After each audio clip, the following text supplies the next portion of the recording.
El financiamiento participativo financiero, más conocido como crowdfunding, es aquella actividad que por medio de plataformas virtuales se entabla una conexión entre una serie de personas naturales, domiciliadas en el país o personas jurídicas constituidas en el país con una serie de grupos de personas naturales, jurídicas o entes colectivos que buscan un retorno financiero.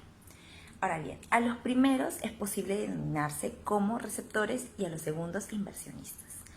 En ese sentido, es evidente la base económica que tiene este tipo de actividad. Pero existe además un tercer agente, que son aquellas empresas que se encargan de desarrollar y controlar estas plataformas virtuales. A este tercer agente son denominadas como fintech. Ahora, es importante resaltar que si bien no existe una exactitud respecto al origen de las fintech, sí es cierto que hay uniformidad en la doctrina y en la experiencia comparada, que son aquellas empresas de base tecnológica que proveen servicios financieros y que tienen dos características muy importantes. La primera es la disrupción y la segunda la tecnología. Ahora, ¿por qué es importante esta característica? Esto va a servir para que más adelante, cuando se pueda dar una regulación a ese tipo de actividad, estas dos características funcionen como marco y como guía para poder desarrollar de la manera más óptima aquellos deberes y beneficios que pueden tener tanto los receptores, los inversionistas y aquellas empresas denominadas como fintech. Es importante resaltar además que estos modelos permiten la inclusión de pequeñas empresas que comienzan a tomar terreno en este ecosistema financiero, como las startups, así como para las grandes bancas que buscan la digitalización. Ahora, un claro ejemplo de ello es el desarrollo que ha llevado a cabo la Ley FinTech de México del año 2018, denominada como Ley de Instituciones Financieras. Esta ley ha tenido como principios fundamentales la innovación e inclusión financiera, así como la protección al consumidor. Es entendible entonces que ha tenido por objeto regular los servicios financieros que prestan las instituciones de tecnología. Ahora, es importante tomar como ejemplo ello porque ha dado resultados óptimos, sin ir muy lejos, empresas que hacen este tipo de intermediación, que como veremos más adelante en nuestro país son denominadas como sociedades administradoras, han podido lograr un índice muy bajo de morosidad y un rendimiento de 17% anual, lo cual han sido cifras benéficas tanto para los receptores como para los inversionistas.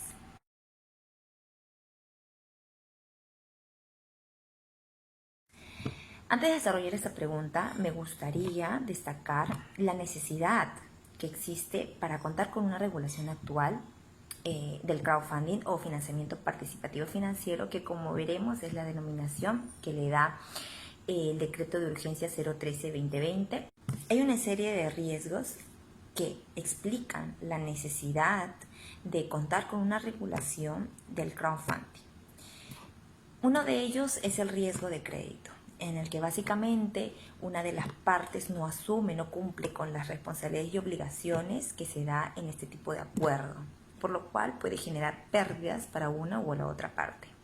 También existen los riesgos operativos, que son aquellos riesgos que se dan dentro del sistema de estas plataformas virtuales, como también pueden ser errores o fallas externas, lo que podría poner en peligro las inversiones hechas, así como el desarrollo de los proyectos.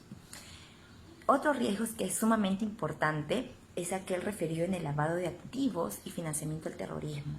Es una de las razones por las cuales existe una aversión entre inversionistas y empresarios en que se puede usar estas plataformas virtuales de crowdfunding como una fuente de lavado de dinero para actividades fraudulentas o ilícitas. Habiendo desarrollado entonces la necesidad de contar con una regulación, porque si bien existen beneficios para los agentes en este ecosistema financiero, también existe una serie de riesgos como las que hemos visto. Es así que en virtud de la naturaleza de este tipo de actividad, existe actualmente el decreto de urgencia 013-2020 en el que se ha emitido la regulación específica a cargo de la Superintendencia del Mercado de Valores, la SMV. Es así como la Superintendencia ha publicado el proyecto del reglamento de actividad de financiamiento participativo financiero y sus sociedades administradoras. Así como el decreto de urgencia 013-2020, el reglamento regula dos tipos de financiamiento participativo financiero. Uno de ellos, el financiamiento participativo respecto de valores y de préstamos. Otra novedad que trae es que impone ciertos requisitos para las sociedades administradoras que busquen la obtención de la autorización de funcionamiento como plataformas virtuales que puedan llevar a cabo este tipo de actividad.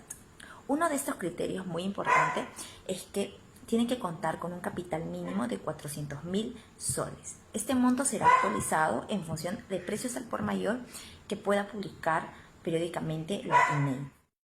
Existen además una serie de disposiciones orientadas a la protección de los inversionistas y que reflejan el principio de protección del consumidor. Una de ellas es identificar a los receptores para que los inversionistas estén al tanto de quiénes son los sujetos que llevan a cabo el proyecto y del cual se tendrá un retorno financiero. Finalmente, es importante señalar que este proyecto de reglamento es acorde al objetivo fundamental del crowdfunding y que por ello existe un diseño de calificación de riesgos óptimo que asegure la protección de los inversionistas y también pueda darle un desarrollo adecuado a los proyectos de los receptores, para que así los tres agentes en este ecosistema financiero puedan resultar beneficiados.